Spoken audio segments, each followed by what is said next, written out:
आप सभी का स्वागत है आपके अपने चैनल जिसका नाम है ELF यानी कि इजी लाइफ फैक्ट्स। तो आज हम क्विकली बात करेंगे, जैसा कि हमारा टॉपिक कह रहा है कि हम सेक्सुअल रिलेटेड प्रॉब्लम से बात करेंगे, specially for the main in case of erection, in case of low sperm count and quality of sperms. सबसे पहले मैं आपको ब्रीफ में बता दूं कि अगर हमारी बॉडी में कोई भी डिसऑर्डर होता है या कोई भी हमें प्रॉब्लम फेस करनी पड़ती है तो उसका सबसे बड़ा रीज़न होता है poor blood flow, especially to that part of the body जहाँ पर भी आपका पुअर ब्लड फ्लो होगा वहाँ से आपको प्रॉब्लम्स होनी शुरू हो जाएंगी। इसके अलावा जो प्रॉब्लम्स ये क्रिएट करता है उसकी वजह होती है हार्मोन्स, मसल्स का डिसऑर्डर होना, मसल्स का फटीक होना, बस ब्लड वेसल्स और नर्वस सिस्टम में कोई प्रॉब्लम होना, कुछ साइकोलॉजिकल उसके प्रॉब्लम्स होते हैं, कुछ ये होता है कि आपकी स्ट्रेस और एंजाइटी लेवल बढ़ जाए, या लो टेस्टोस्टेरोन हो, या कार्डियोवैस्कुलर कोई डिजीज़ हो, या कोई डैमेज टू नर्व्स हो, या कोलेस्ट्रॉल हो, या ओबेसिटी हो, या किसी मेडिसिन का या किसी कोई एंटीबायोटिक का साइड इफ़ेक्ट भी हो सकता है। तो दोस्तों इसमें घबराने वाली कोई बात नहीं है, हमें सिर्फ ध्यान रखना है, इन सारी चीज़ों से ओवरकम करना है। जो नॉर्मली देखा गया इसका सबसे बड़ा कारण होता है वो स्ट्रेस है, एंग्जाइटी है, जो इन बाकी सारी चीज़ों को इन्वाइट कर लेती हैं, आपके साथ आपके पास बहुत सारी बीमारियों को इन्वाइट कर लेती हैं। तो सबसे पहले आप उस पर आप कंट्रोल करें, अपने स्ट्रेस पर, अपनी एंग्जाइटी पे। आप चाहें तो हमारा स्ट्रेस के ऊपर एक वीडियो है, वो भी बिल्कुल देख सकते हैं। तो चलिए अब ज़्यादा बात नहीं करते, मैं आपको क्योर्स का बताता हूँ। अब आप इसमें बिना किसी मेडिकेशन के हम आपको फिटनेस यानी योगा के थ्रू इसका रिलीफ बता रहे हैं। तो सबसे पहले आपने जो शुरू करना है योगा में वो है स्ट्रेचिंग। तो फ्रेंड्स स्ट्रेचिंग बहुत ज़रूरी है हमारी बॉडी के लिए। नॉर्मली हम जब उठते हैं तो स्ट्रेचिंग बिल्कुल भी नहीं करते। आप किसी पशु पक्षी या आप किसी अगर जानवर को देखते हैं, इवन कुत्ते को देखें आप, जब वो सुबह उठते हैं तो बहुत स्ट्रेचिंग होती है इन सब में, ये इनकी नेचुरल हैबिट है। तो इंसान के लिए भी ये बहुत ज़रूरी है कि वो अपनी बॉडी को एक बार स्ट्रेच करे। स्ट्रेच करने से जो भी blood flow, blood circulation slow movement में होता है वो एकदम हर उस एंड तक, हर कोने तक पहुंचता है हमारी बॉडी के, जो कि बहुत ज़रूरी है। उसके बाद फ्रेंड्स सेकंड स्टेप है कि आपने अपनी बॉडी में एक ब्रीदिंग एक्सरसाइज करनी है। बहुत सारे स्टडीज़ पे और लेटेस्ट स्टडीज़ पे अगर आप देखेंगे, जो भी फैट बर्न की है या कैलोरी बर्न की है या पतले होने के लिए भी होती है, एक्चुअली प्रोसेस है जो जिसकी वजह से वेट घटता है या जो भी कैलोरीज बर्न होती है वो होती है ब्रीदिंग की वजह से। आप कोई भी एक्सरसाइज करते हैं तो उसमें इन आउट, अगर आप जैसे दौड़ते हैं तो आपका जो शरीर है वो धीरे धीरे धीरे इतनी तेज़ सांस लेता है कि आपका जो मसल सिस्टम है यानी जो हार्ट है वो बहुत फास्ट हो जाता है, और उस ब्रीदिंग से, इन आउट से आपका जो कैलोरीज हैं वो बर्न होती हैं। तो किसी भी एक्सरसाइज के पीछे जो बेस है या कुछ भी आप अगर करते हैं तो उसके पीछे बेस है वो ब्रीदिंग का।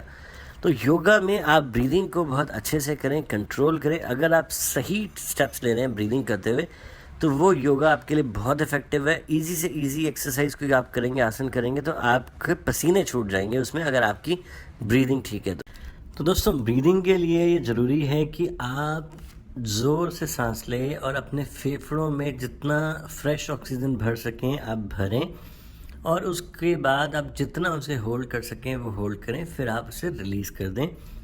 आप इसमें अनुलोम विलोम भी कर सकते हैं, आप इसके लिए कपाल भाती भी कर सकते हैं, जो कि बहुत अच्छा रहता है। प्रैक्टिकली होता ये है कि जब आपके अंदर फ्रेश ऑक्सीजन जाती है तो वो आपकी बॉडी को डिटॉक्सिफाई करती है। तो सुबह सुबह खुले में किसी पेड़ में या पार्क में, पेड़ के पास, आपको ये सारे ब्रीदिंग की एक्सरसाइज करनी चाहिए। ये बहुत ज़्यादा इफ़ेक्टिव होती है और बहुत जल्दी आपको इससे बेनिफिट होगा। नेक्स्ट है नौकासन। तो नौकासन में दोस्तों आप जब लाई डाउन करेंगे मैट के ऊपर, आप अपना स्ट्रेच करेंगे, एक बार अपनी बॉडी को, पूरे फीट को पूरा स्ट्रेच करें, आप इनहेल करें, और जब आप अपने आप को ऊपर उठा रहे हैं तो आप एक्सेल करें। This is the right breathing method of this Naukasana. Breathing पे आपने बहुत ज़्यादा ध्यान देना है क्योंकि इससे ही आपको ज़्यादा से ज़्यादा रिलीफ होगा। नौकासन के बाद हम करेंगे अब धनुरासन। आपको first of all lie down करना है इन प्रोन पोजीशन, यानी पेट के बल आपने लेटना है मैट के ऊपर। एक्सेल करेंगे, आप बेंड करेंगे अपनी नीज़ एंड होल्ड करेंगे अपने एंकल्स को, अपने हाथों से पकड़ेंगे आप। जब आप उठने की तरफ, ऊपर की तरफ उठेंगे, अपनी थाइज उठाएंगे और सिर उठाएंगे, तो आप उसमें इनहेल करेंगे, यानी आप जो है ऑक्सीजन अंदर खींचेंगे, हेड और चेस्ट को जितना आप ऊपर कर सकते हैं उतना आप ऊपर करें, और try to maintain body weight on lower abdomen, मतलब लोअर एब्डोमेन पे आप कोशिश करें अपने बॉडी वेट को मेंटेन करने के लिए। ज्वाइन करें एंकल्स को, और जब आप उसमें एक्सेल करेंगे तो एक्सेल करते करते आपने नीचे आना है। नेक्स्ट आसन है कुंभक आसन। Lie flat on your tummy on the floor, यानी पेट के बल आप योगा मैट पे बैठ जाएं। अपने हाथों को, हथेलियों को अपने फेस के पास रखें and bend your feet so that the toes are pushing off the ground. इसके बाद आपने अपने आप को, अपने बॉडी वेट को उठाना है। Push of your hand just like जैसा आप स्क्रीन पे देख रहे हैं, एंड उसके बाद आपने उसे स्ट्रेट पोजीशन में मेंटेन रहने की कोशिश करनी है। जब आप ऊपर जाएंगे तो आप इनहेल करेंगे, और जब आप वापस आते हैं लेटने की पोजीशन में तो आप अपना एक्सेल करेंगे। ध्यान रहे कि आपकी जो लेग्स हैं वो फ्लैट होनी चाहिए। जितना आप फ्लोर से पैरेलल उसे कर सके उतना आप पैरेलल करें। आपकी नेक जो है थोड़ा सा लूज होनी चाहिए। नेक्स्ट है उत्तान पादासन। क्योर इसका है जो स्टमक डिसऑर्डर्स होते हैं, एसिडिटी है, इनडाइजेशन है या कॉन्स्टिपेशन है, इसमें बहुत हेल्पफुल होता है। आपकी स्ट्रेंथन करता है एब्डोमिनल ऑर्गन्स को, स्ट्रेंथन करता है बैक को, हिप को और थाई मसल्स को। जितने भी लोग सफरिंग होती है उनको गैस से, एसिडिटी से, अर्थराइटिस पेन है, हार्ट प्रॉब्लम्स हैं या वेस्ट प्रॉब्लम्स हैं, उन सब के लिए ये बहुत अच्छा है। लेकिन ये आपके इरेक्टाइल और सेक्सुअल डिसऑर्डर्स के लिए भी बहुत अच्छा है, क्योंकि इसमें सारा प्रेशर आपके लोअर एब्डोमेन पे ही होता है। इसके लिए बड़ा सिंपल सा स्टेप है, आप ले डाउन करें मैट पर, आपके फेस ऊपर आसमान की ओर होना चाहिए, और धीरे धीरे धीरे धीरे आप अपने लेग्स उठाएंगे। ध्यान रहे, लेग्स उठाते उठाते आपको इनहेल करना है। इनहेल करके फिर आप लेग्स को उठाएं, और जब रिलीज करेंगे तो धीरे धीरे आप अपने लेग्स वापस ज़मीन पर ले आएं। नेक्स्ट है फ्रेंड्स पश्चिमोत्तासन। ये बहुत अच्छा रहता है, बहुत इफेक्टिव है। इसमें आपने बैठ जाना है, आपकी लेग्स बिल्कुल स्ट्रेच्ड और बाहर की तरफ स्ट्रेट होनी चाहिए in front of you on the floor. आप अपनी स्पाइन को बिल्कुल सीधा रखें और टोज़ को भी फ्लेक्स्ड रखें अपनी तरफ, मतलब खींच के, उसमें एक तनाव आना चाहिए आपको, दोनों में देखिए कि तनाव है। अपने सांस को आप नॉर्मल करें, और जब आप आगे की तरफ बेंड करते हैं तो आप एक्सेल करेंगे, यानी आपने सांस बाहर की तरफ छोड़नी है, और कोशिश करें कि आप अपने टोज़ को पकड़ सकें। अगर आप उसे पकड़ सकते हैं तो बहुत अच्छी बात है, लेकिन धीरे धीरे आप प्रैक्टिस करेंगे तो आप अपने टोज़ को भी पकड़ पाएंगे, बल्कि अपना हेड भी आप घुटनों पे लगा पाएंगे, जो कि एक राइट पोजीशन होती है इसकी। लेकिन ये आसन बहुत अच्छा होता है क्योंकि ये आपकी पूरी बॉडी को स्ट्रेच करता है। एब्डोमिनल और लोअर एब्डोमिनल एरिया पे स्पेशली बहुत ज़्यादा फ्लो उस टाइम ब्लड का सर्कुलेशन होता है, ताकि जो भी आपकी आर्टरीज या वेन्स हैं जो ब्लड फ्लो सर्कुलेशन अच्छे से नहीं कर रही, वो उसमें जाके, उसमें कोई ऑब्स्ट्रक्शन है अगर कुछ है तो प्रेशर इतना बढ़ता है कि वो उसको खोलती हैं। नेक्स्ट है दोस्तों अर्ध उष्ट्रासन। ये एक किस्म हम कैमल पोज भी कह सकते हैं, आप इसे हाफ कैमल पोज भी कह सकते हैं। बिगनर्स के लिए ये होता है कि आप थोड़ा सा इसे हाफ पोज में रखें। अब फ्रेंड्स ये बहुत अच्छा और इफ़ेक्टिव आसन है। इससे आपको स्ट्रेंथ मिलती है नेक में, बैक में और पेल्विस में, यानी लोअर एब्डोमिनल और आपके सेक्सुअल ऑर्गन्स में इसमें पूरी हेल्प मिलती है, और एब्डोमिनल मसल्स भी बहुत अच्छी होती हैं। इसके अलावा जो है इसमें ये बेनिफिट है कि आप जब इस आसन को करते हैं तो आपको एक अच्छा खासा स्ट्रेच मिलता है। जिन भी लोगों को अगर कुछ सफरिंग है हाई ब्लड प्रेशर की या हार्ट डिसीज़ है, थायराइड है, वो ये एक आसन बिल्कुल भी ना करें। ये आसन थोड़ा सा डिफरेंट है लेकिन ये बहुत इफ़ेक्टिव है। जिनको अगर बैक की भी प्रॉब्लम है तो भी वो लोग भी इस आसन को ना करें, क्योंकि इसमें थोड़ा सा इशू रहता है। जिनको हर्निया है वो भी लोग ये आसन ना करें, क्योंकि ये एब्डोमिनल से रिलेटेड अगर कोई सर्जरी हुई है तो भी ये आसन ना करें। या आपको घुटनों की या शोल्डर्स की या नेक की कोई सर्जरी हुई है तो भी ये आसन ना करें। इस आसन के करने का तरीका ये है कि आप बैठें हीरो पोज में, यानी अपने नीज़ के बल पे खड़े हो जाएं, बैठ जाएं, और आप अपनी नीज़ को थोड़ा सा दूर करें, लीविंग हिप गैप जिसे कहते हैं, थोड़ा सा गैप करके स्टैंड ऑन योर नीज़, उस पर खड़े होके, और place your both arms on the sacrum with finger pointed down. आप उसे सपोर्ट दें, अपनी बैक के आसपास अपने हाथ को रख के उसे सपोर्ट दें और धीरे धीरे धीरे आप पीछे की ओर जाएं।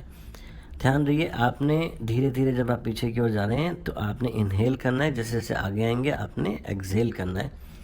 जितनी देर आप होल्ड कर सकते हो आप उतनी देर इसे होल्ड करें। ये बहुत अच्छा आसन है।